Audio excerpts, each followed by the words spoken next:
Yo, happy birthday to me, September 26, 2021. Guess how old I am? I am 23 years old. And I've got to say I'm super grateful for what life has given me so far. I'm healthy, I got a college degree in nursing, and I'm working on my book business. All I gotta do next is find a girl and wife her up. If you got any girl suggestions, let me know. I'll tell you what I want in a future vid. Enough of that, let's just talk about how my day started off. Well, it started out with the best sleep of my life. I was out of energy after the club and the weird stuff that happened in the road last night, and I just had to sleep it all off. So when I woke up, I was feeling good. I was ready to smash my birthday and get it going. Once I did get up, I kind of just laid in bed for a little bit, called Daria's name because I wanted her to say happy birthday to me. Daria does this weird thing where she wants to avoid my attention. She thinks it's freaking cool to not come to me when I call for her, even though it's my birthday. Like, she should know that she's got to come to me when it's my birthday. That's what I want. That's the best birthday present I could get, is Daria coming to my room and saying happy birthday to me and like giving me a kiss on the cheek or something. Not weird. She's my sister and she's been a baby her whole life. Since Daria didn't come right away, I kind of had to settle for Mom, Monica, and Dad coming into my room. I appreciate them coming in to say happy birthday to me.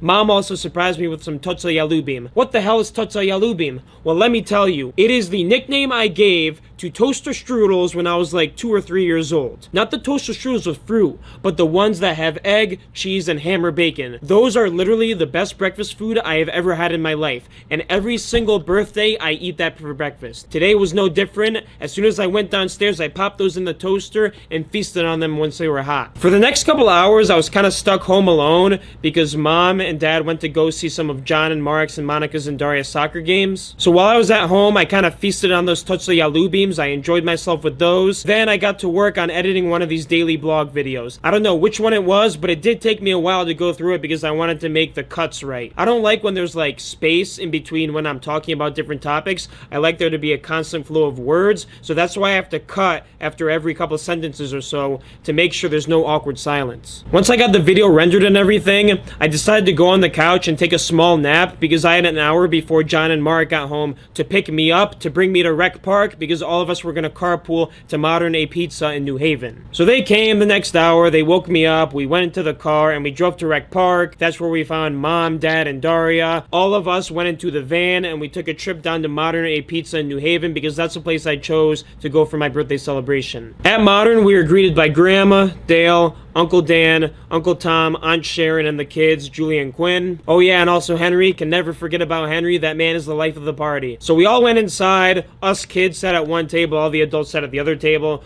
We ordered our pizzas. I think we got 7 pizzas total. The 4 pizzas that were going to our table were onion, which I chose, pepperoni, bacon, and cheese. Cheese.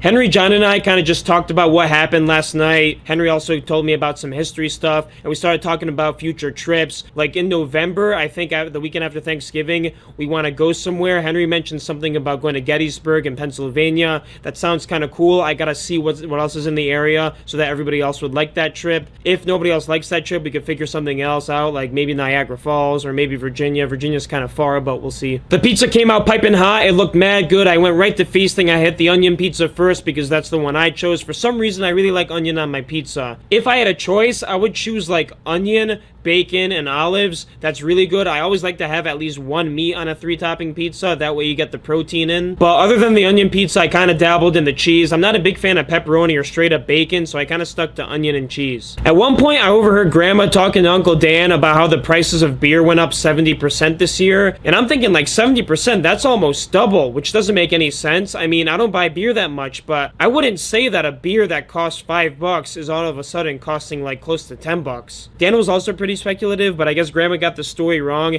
In fact, the prices of the cans and the aluminum went up 70%, but those cans cost like a couple cents, so it doesn't even matter. Who cares? After pizza, we ate the Bezza cake that Mom brought. I am telling you, Bezza cake is the best cake you will ever eat in your life. Normal cake is freaking filling. Like, all that sponginess just sits in your stomach and it makes you feel like crap. My cousins Julie and Quinn, who are like 6 and 3 years old, they gave me the cards that they made, super cute. Quinn's drawing was incomprehensible, but the fact that he put the the effort in, makes me feel happy. Julia's was much better. She likes to draw a lot. And I'm going to put both those cards in my room in the little collection that I got. Aunt Sharon also gave me a Stephen King book. I love to collect Stephen King books, so that one's going in the collection. If I get a duplicate, it'll just go on eBay or in a lot. So yeah, the restaurant was pretty lit. I filled up myself with pizza, and I felt good. On the way home, I kind of just did stuff on my phone. I think I made a Facebook post for the Worthwhile Reads Bookstore Facebook page. On the way home, I was also looking at how many orders from Amazon happened over the weekend and how many eBay orders there are too, and there's literally like 100 of them. So I had to mentally prepare for what I was about to do tonight, which is go to the warehouse and prepare all these orders. So that's what I did when I got home. I immediately went to the car and I drove to the warehouse. Now thankfully, I convinced Mom to come help me. I said, for my birthday present, I just want you to help me at the warehouse pick these orders tonight. And thank God she gave in, because when we got to the warehouse and we started picking those orders, I knew that this was going to take hours. 100 or something orders, some of them from eBay, some of them from Amazon. Picking, packaging, shipping, it takes forever. I really got to figure out this process. I mean, it's getting a little bit quicker than when I started,